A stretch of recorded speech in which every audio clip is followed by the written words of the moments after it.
chỗ mũi em mong muốn chỗ một chết đấy, ui chỗ một chết đấy, nghe mình chỗ yếu đấy mình chỗ lại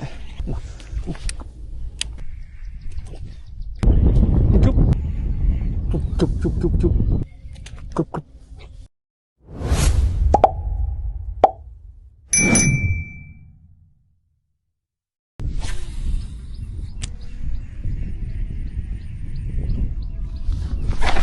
chỗ mũi em mong muốn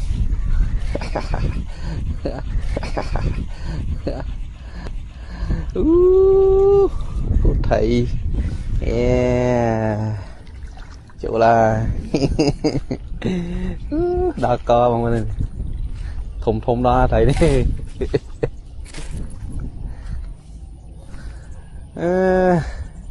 thùng ấy thầy đi về phần nắng tam đi ăn miền thùng nhưng nắng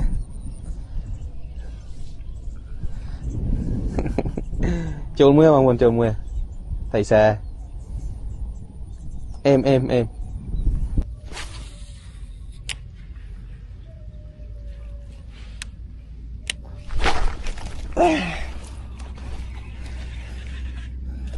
dạ chôn đây muối đây ý thoát lọ mà em ơi thùng lọ thoát lọ mùi này thoát lọ khăm khăn đi đó chụp nè chỗ đó chỗ mùi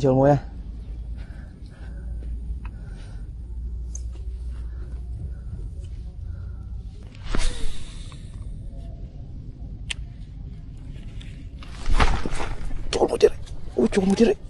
wow, êm,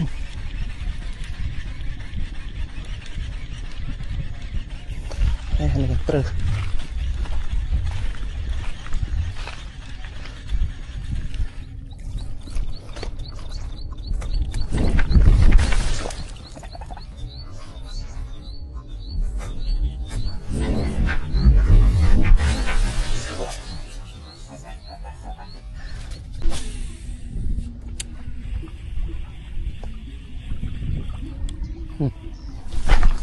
nghe mình trôn trôn lại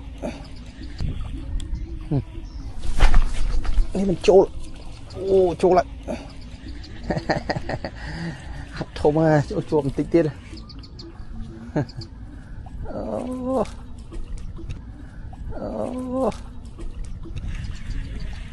chụp lại lên tích chụp là bằng vôn chụp mùi chuột tật lại nâng tại cái khang một chỗ chớ làm quạt lắng đại ngọt đầu tiên năng này chỗ là quần chỗ tươi tại xa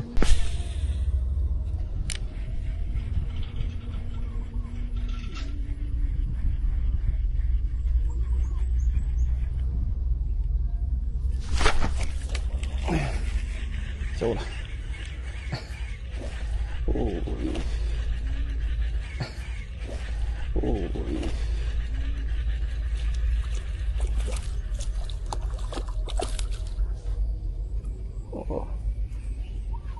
chỗ là bằng quần ngồi có ít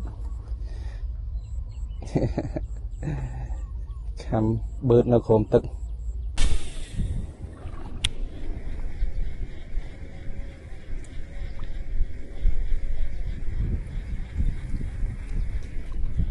yếu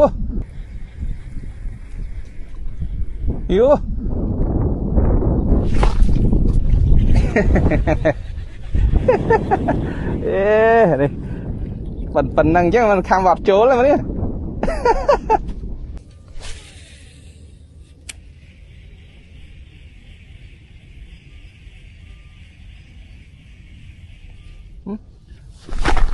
trô lại thằng mặt trô mà đo á nó mồm trô mà đo á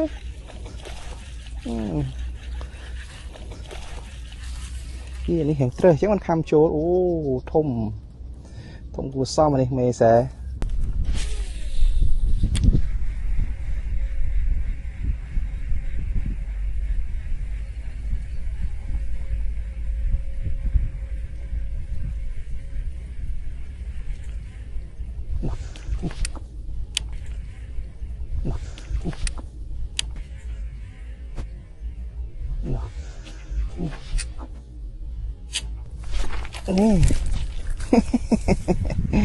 ê chỗ mũi tiết rồi đánh hóm mà đấy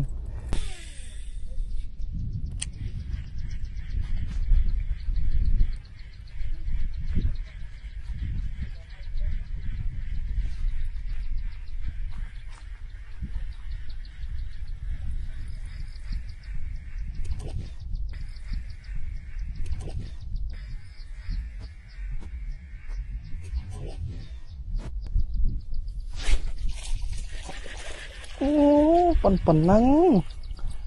ô cam em cài đó là cho mùi tụi đô la này phần đòn túi